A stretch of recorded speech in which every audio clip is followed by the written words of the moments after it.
siang juga. Oke, sebelumnya perkenalkan ya, nama saya Muhammad Shalawatullah. Saya biasa dipanggil Odin dan saya akan menjadi konselor di sesi konseling kali ini. Kalau boleh tahu kakaknya bernama siapa ya? Baik Kak, ini perkenalkan saya Iman Abdul, saya biasa dipanggil Ima. Oke, baik. Mbak Ima ya? Ya, Kak. Ini manggilnya Mbak atau Kak ya? Terserah aja deh, bagi nama juga nggak apa-apa, senyaman Kak Odin aja. Oke, siap. Jadi tadi perjalanannya ke sini berapa menit Kak? Perjalanannya ke sini tadi dekat sih Kak, paling 10-an ya. Cuman dekat kok dari rumah. Oke, baik. Kalau boleh tahu Mbak Ima tadi ke sini naik apa? Ini motor sih Kak, sendirian juga. Karena kan deket ya. Oh iya sih, cerita ya. Iya. Mbak Ima ke sini kemauan sendiri atau disuruh orang atau gimana? Sebenarnya itu kan sesi kalau nggak salah ini kedua atau ketiga saya ya Kak. Jadi saya itu kemauan saya sendiri. Oke, baik. Kemauan sendiri ya Kak. Terima kasih ya Mbak Ima udah mau datang ke sini dan nantinya Mbak Ima akan berbagi cerita kepada saya.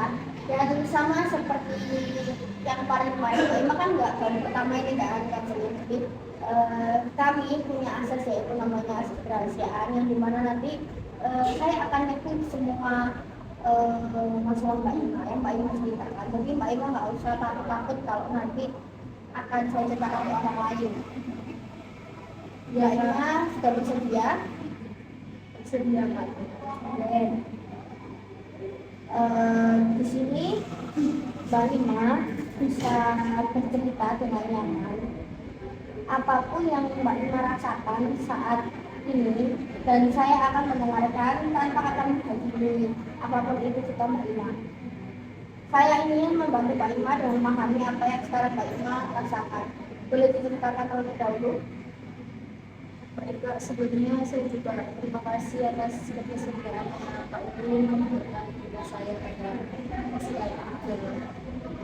Kalau belakangan ini sih saya agak sering merasa capek gitu Kak. Jadi capek itu ya capek biasa. Mungkin kalau capek biasa kan gitu ya Kak. Jadi capeknya saya itu nggak bisa seperti itu karena tertekan juga. Kalau saya capek itu ada saya tertekan, menentukan. Oke, baik.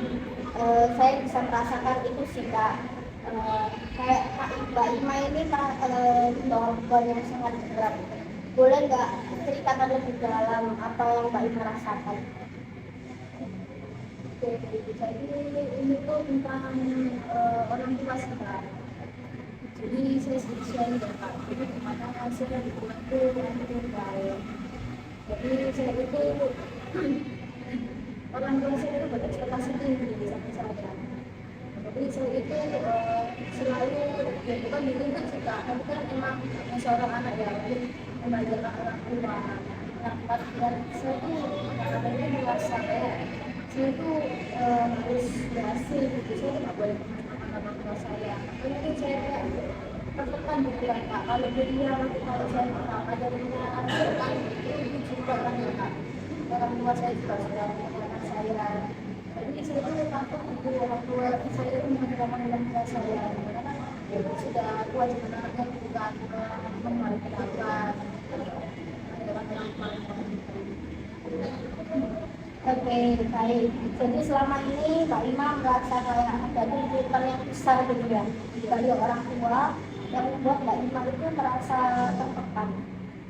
Ya Kak, jadi saya itu merasa apa yang saya lakukan itu kurang gitu. Karena saya juga karena saya membandingkan saya dengan orang lain ya Kak.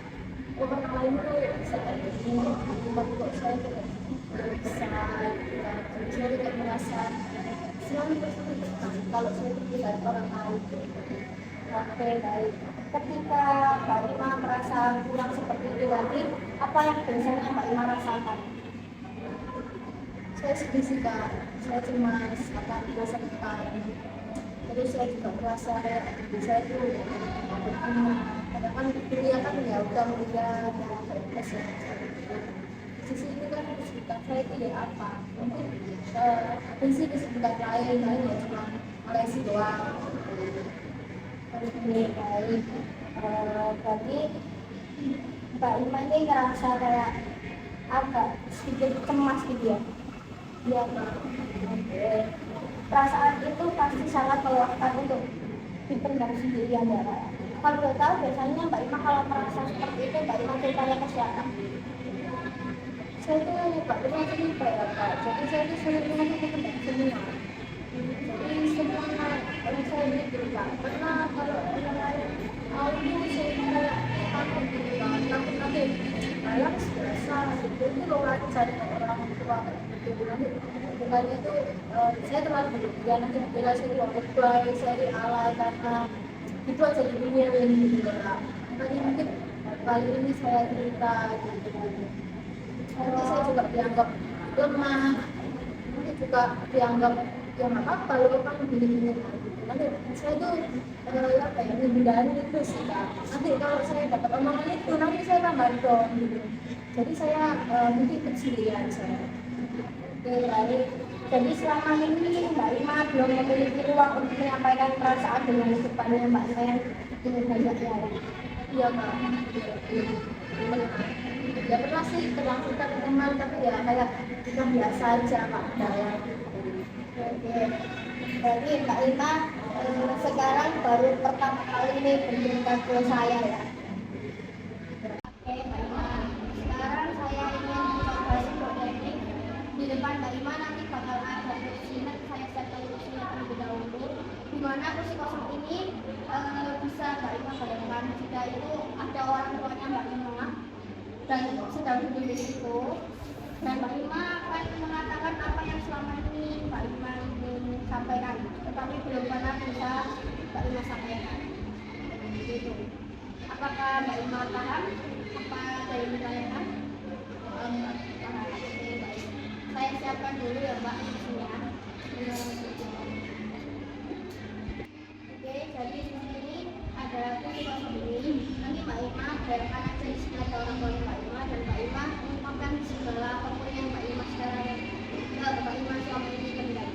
Oke, baik. Bisa dimulai? Nah, oke, bisa dimulai. Jadi saya berbicara nih Kak. Iya, betul. Tadi di sini bicara dengan orang tua ya Kak. Ada ibu, saya tuh sebenarnya capek, jadi saya tuh selalu takut dengan doa kalian, takut nanti di masa depan saya itu kayak nggak punya ekspektasi kalian, nanti saya tuh takut kalau saya nggak jadi apa-apa, nanti malah bukan kalian tuh menambah.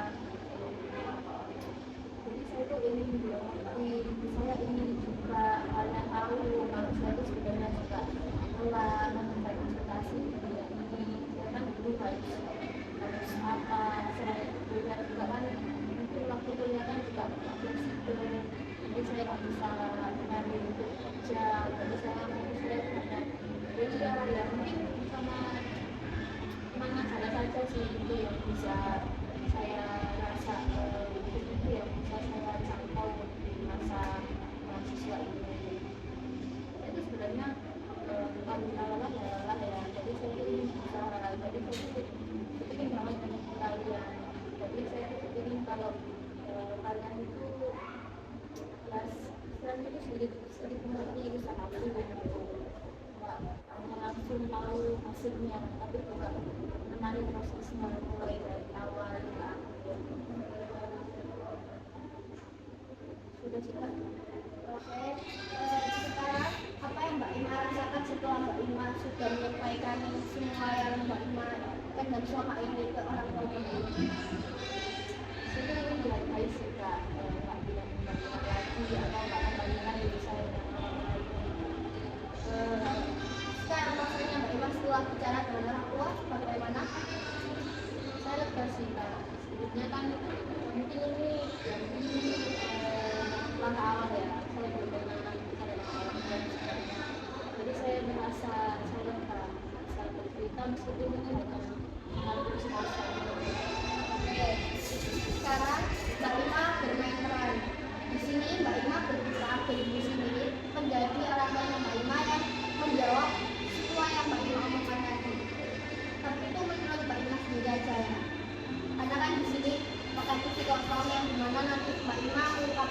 apa yang Mbak Ima, apa yang orang tuanya Mbak Ima pengen omongkan ke Mbak Ima. Oke, baik, bisa dimulai. Saya bilang di sini, Ya, di sini. di sini aja Mbak. Di sini ada berarti ya. Jadi orang tua ya Mbak. Oke. Silakan. Jadi saya ngomong dengan diri saya gitu ya. Ya, Sebenarnya kami ingin kamu sukses dan punya masa depan yang baik itu dari kamu sendiri. Bukan dari ayah atau ibu. Ibu itu punya apa ya, hanya mensupport, hanya memotivasi kamu. Karena untuk kamu sukses kan dari kamu sendiri yang merasa enaknya. Ada orang tua kan, ya itu semua yang kan bisa digunakan kamu sendiri yang suka. Nanti kan kalau sukses kan mungkin orang-orang nanti kan memandang bahwa oh ini loh sebenarnya di kamu itu bisa menjadi orang itu nggak seperti yang diinginkan orang-orang, nggak seperti yang seperti perkataan orang bahwa itu jiki yang kamu itu emang bisa, kalau kamu itu emang mampu gitu untuk sukses gitu. Terus kan oke. Baik, bisa kembali ke tema berikutnya, Mbak Ima. Saya kembali. Oke, bagaimana perasaan Mbak Ima saat ini setelah mencoba melihat dari sudut pandang mereka? kalau perasaan saya tadi dari sumber mereka ya mana ya Pak, sama aja sih kayak naruh ekspektasi ya mungkin mereka itu sayang ya Kak sama saya, tapi kan karena mungkin saya belum apa ya Kak, belum istilahnya itu belum bisa menerima, tapi caranya itu mungkin yang belum bisa saya lakukan itu cara mereka memperlakukan yang saya lakukan. Oke, baik. Itu kesadaran yang sangat baik ya Kak. Kamu mulai memahami perasaan sekaligus melihat sudut pandang orang tuanya Mbak Ima. Setelah melakukan latihan tadi, apa yang paling kamu sadari tentang dirimu sendiri? Setelah saya lakukan tadi itu saya merasa kalau saya itu terlalu sering mengira sama saya nggak pernah cerita ke siapapun, mungkin ya seperti yang saya bilang tadi ini pertama kali saya cerita ke orang lain. Benar.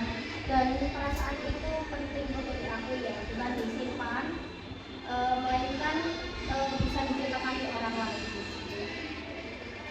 Ya sih Kak, saya juga biasa sekarang saya bisa cerita juga dan saya juga bisa apa ya istilahnya senang gitu karena bisa mengungkapkan. Oke. Mbak Ima kali ini sangat benar-benar sangat saya apresiasi Mbak Ima, karena Mbak Ima juga mau bercerita kepada saya dan Mbak Ima percaya dengan saya. Kamu berani menghadapi ini semua itu sangat saya apresiasi ya. Dari pertemuan hari ini, kira-kira Mbak Ima memahami bahwa tekanan yang Mbak Ima rasakan itu membuat Mbak Ima itu merasa lelah dan tidak cukup baik ya. Namun Mbak Ima juga sudah mulai menyadari bahwa perasaan yang Mbak Ima rasakan sekarang ini hanya untuk didengar orang-orang lain. Ya Kak, syukur saya berterima kasih kan saya tidak selesai dengan saya sendiri dengan cerita ke orang.